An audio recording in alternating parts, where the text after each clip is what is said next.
स्वागत है आप सबका।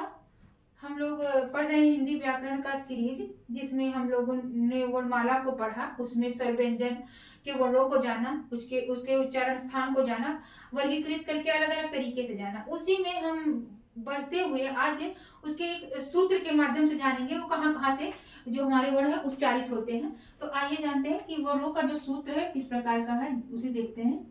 वर्णों के उच्चारण उच्चारण का संस्कृत सूत्र। इस सूत्र के माध्यम से आपका जो पूरा वर्णमाला है एकत्रित हो जाएगा। इसको ध्यान से पढ़कर आप लोग याद करिएगा। पहला है अक्कु विसर्जनीय। अक्कु विसर्जनीय नाम सूत्र। कंठ। अक्कु विसर्जनीय नाम कंठ। अब ये सूत्र क्या कह रहा है? इस वीडियो में आप इस सूत्र के माध्यम से, मतलब जितना भी सूत्र हम लिखा रहे हैं, अब जितना पिछला वीडियो पढ़े हैं देखे हैं, उन सारे को हम एक साथ जान लेंगे एक ही वीडियो में। तो ये सूत्र क्या कह रहा है? आ से क्या हो गया? आ और आ। कु मतलब हो गया, कु का अर्थ है का वर्ग। इसे कु का अर्थ है का वर्ग।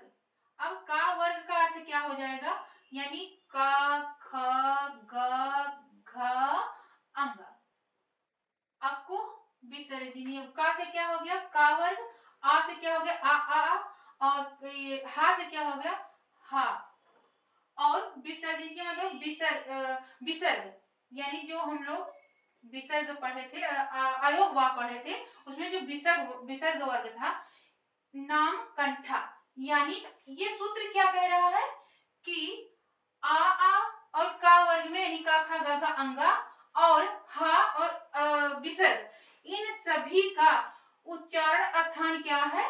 कंठ है। कंठ या कंठ है। क्या कह रहा है? बहुत बहुत आराम से, बहुत अच्छे से एक एक चीज को जान लीजिएगा। अकुह विसर्जनीय नाम कंठा। आ से हो गया आ। कु से हो गया का वर्ग यानी का खा गा घा अंगा। और हा से हो गया हा। और विसर्जनीय से हो गया विसर्ग। यानी जो इतना वर्ण है, इन सारे वर्णों का उच्चारण स्थान क्या है? कंठ है। ये पहला सूत्र है। अब हम देखते हैं दूसरा सूत्र। दूसरा सूत्र है इचु यसा नाम तालु। यह सूत्र क्या कह रहा है? इचु। ई से क्या हो गया? ई और ई यानी हर्षी और दीर्घ। चू का अर्थ हुआ चा वर्ग। अब चा वर्ग में क्या क्या आता है? कौन कौन सा वर्ग आता है? चा, छ, जा, झा और इया। कितने वर्ड हो गए? 5। यानी 2 ये 5 ये। या और सा। या और तालव्य सा। यानी कि ई ई चा वर्ग में चा छ जा झा इया या और सा, इतने वर्णों का उच्चारण स्थान क्या है? तालु है। तालु। ताल कहिए। ताल या इसे तालव्य भी कहते हैं। तालव्य। तालव्य इन वर्णों को। अब यहाँ हमने आ को ये आ और कावर को जान लिया, और यहाँ ई और चावर को जान लिया कि इसका उच्चारण स्थान कहाँ है। अब हम देखते हैं तीसरा सूत्र कि तीसरा सूत्र क्या कह रहा है।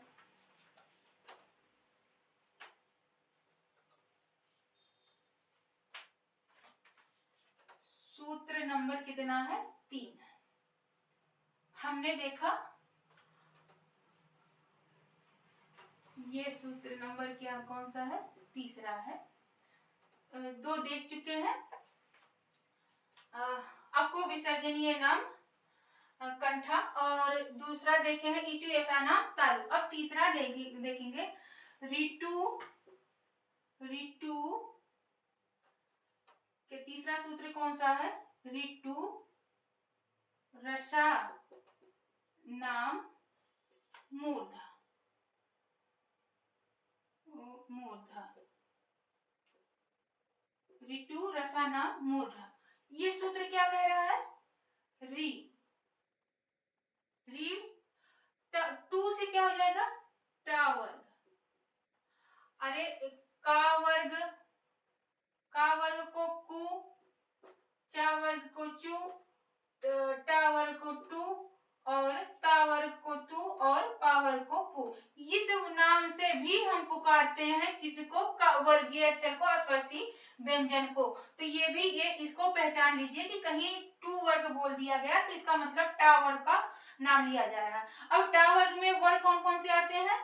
ट, ठ, ड, ढ और अण। ये 5 अक्षर है। और रा और सा, इन दो वर्णों का उच्चारण कहाँ है? मूर्धा, मूर्धा, मूर्धा कहिए या मूर्धन्य भी, मूर्धन्य भी, मूर्धन वर्ण भी कहा जाता है किसको? इन वर्णों को। तो हमने जान लिया कि इन वर्णों को कहाँ से उच्चारित किया जाता है। री से हो गया री, टू से हो गया टावर यानी टा टा टा अड़ा, रा से हो गया रा और सा से हो गया, रसा से हो गया सा। यानी कि इतने वर्णों का उच्चारण स्थान मूर्धा है। अब हम चौथा देखते हैं कि चौथा वर्ण क्या कह रहा है। चौथा सूत्र कौन सा है? ऋतु, ली टू लसा, लसा नाम दंत, दंत। ये सूत्र क्या कह रहा है कि ये संस्कृत का सूत्र है और संस्कृत में ये लिरी जो है, ये लिरी जो है इसका प्रयोग होता है वर्णमाला में, इसलिए इस सूत्र में ये है ली प्लस कौन सा है? ता वर्ग। ता वर्ग में क्या आएगा? ता, थ, द, ध और न। यानी कि ता वर्ग का ये पांचों अक्षर और ये, और क्या आएगा? ला और सा। इतने वर्णों का उच्चारण स्थान क्या है? दंत है, दंत है कि दंत। इन सारे वर्णों का उच्चारण स्थान क्या है? दंत है। अब पांचवा क्या है? उपु पदा नाम ओष्ठा, ओष्ठा। उपु से हो गया ऊ, ऊ, ऊ से क्या हो गया? ऊ और ऊ। पू से यानी पा वर्ग, पा वर्ग। अब पा वर्ग में कौन कौन से वर्ण आते हैं? पा, फा, बा, भा और मा। इतने वर्णों का उच्चारण स्थान क्या है? ओष्ठ है। क्या है? ओष्ठ, ओष्ठ। किन किन वर्णों का उच्चारण स्थान ओष्ठ है? उ, ऊ और पावर के सारे अक्षर जो क्या क्या? प, फ, ब, भ, म। इतने वर्णों का उच्चारण स्थान कौन सा है? ओष्ठ है। अब हम और कुछ वर्णों को देखते हैं।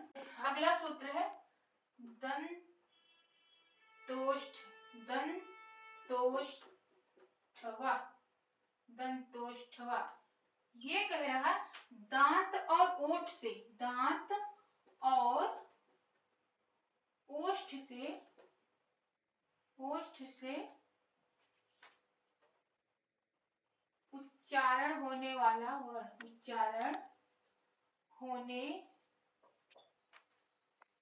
वाला वर्ण है कौन है? सिर्फ एक वर्ण है वा, दंतोष्ठ। प्रश्न है कि वा से कौन सा वर्ण उच्चारित होता है? तो दंत और दांत और ओष्ठ दोनों से कौन सा वर्ण उच्चारित होता है? तो वा। अगला है कंठ तालु, कंठ तालव्य, तालव्य, कंठ तालव्य वर्ण। कंठ तालव्य वर्ण कौन सा है? ए और आई। ये कंठ और तालु से उच्चारित होते हैं। कैसे? जैसे ए कैसे बनता है हम जानते हैं, आ और ई से।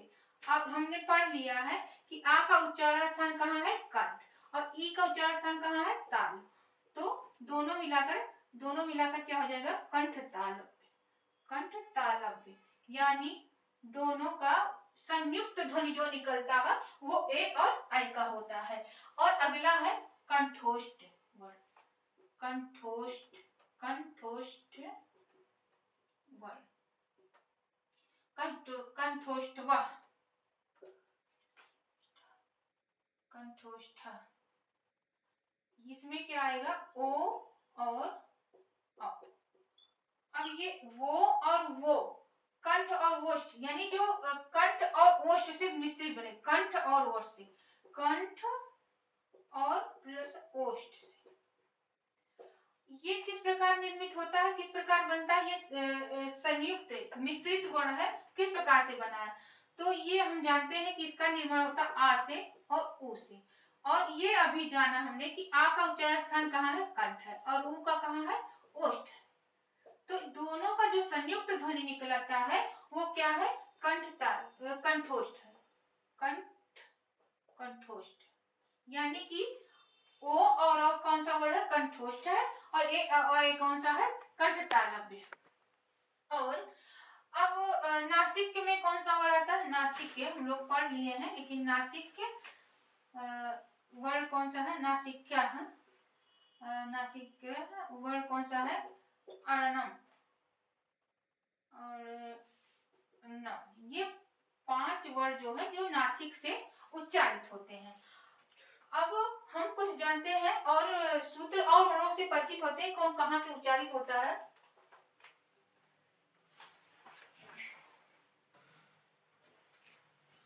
अब जैसे एक हम पढ़ते हैं अंतस्थ व्यंजन में, अंतस्थ व्यंजन में जो वर्ड है ये कौन कौन से, या रा, ला और वा, ये 4 वर्ड को पढ़ते हैं। तो या और वा जो है ये दोनों वर्ड क्या है, ये अर्ध स्वर के नाम से जाने जाते हैं, अर्ध स्वर। ये दोनों वर्ड किस नाम से जाने जाते हैं, अर्ध स्वर। व्यंजन वर्ण में कौन सा अर्ध स्वर है, तो या और वा है, और स्वर में अर्ध स्वर कौन सा है, री है। ये अर्ध स्वर है, अर्ध स्वर है। और व्यंजन में कौन सा अर्ध स्वर है, तो या और वा है। और रा को जानते हैं, इसको प्रकंपित, प्रकंपित वर्ण कहिए, या लुंठित वर्ण भी कहते हैं, लुंठित, लुंठित वर्ण।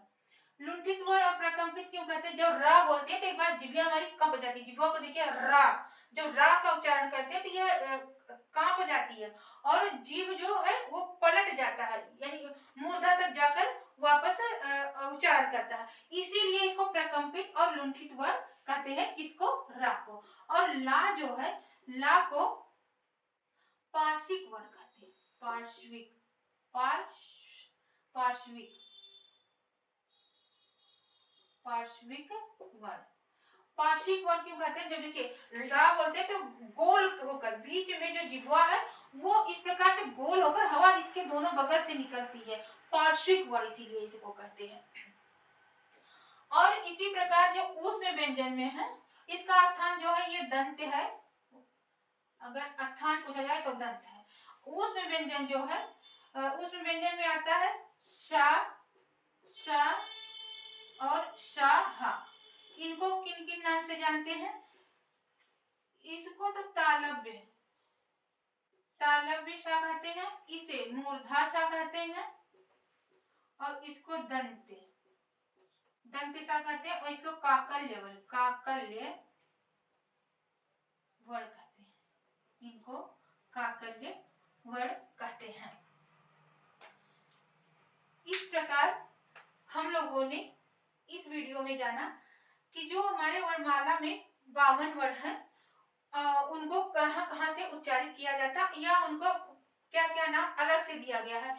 ये जो नवीन व्यंजन मिला है हमारा विशिष्ट व्यंजन जो है, ये इसका उच्चारण स्थान जो है ये मूर्धा, और इसका स्थान जो है वर्णमाला में ला के बगल है, यानी कि जब हम या, रा, ला लिखते हैं तो यहीं पर विशिष्ट व्यंजन का स्थान है, फिर वहां यही इसको स्थान दिया गया है, किसको, विशिष्ट व्यंजन को, विशिष्ट व्यंजन। आपको इस एक वीडियो से पिछला जो 6-7 वीडियो आप लोग पढ़े हैं उस सबका सार तत्व मिल जाएगा। अगर आप एक वीडियो देखते हैं, पिछला देखकर जब आप इसको देखेंगे तो बहुत अच्छे से समझ में आएगा। इसलिए आप पीछे जाके सारी वीडियो को देखिए, उसमें जहां भी कहीं आपको कोई भी डाउट होता है आप कमेंट बॉक्स में जरूर लिखिए। मिलते हैं आपसे नेक्स्ट वीडियो में नेक्स्ट टॉपिक के साथ, तब तक के लिए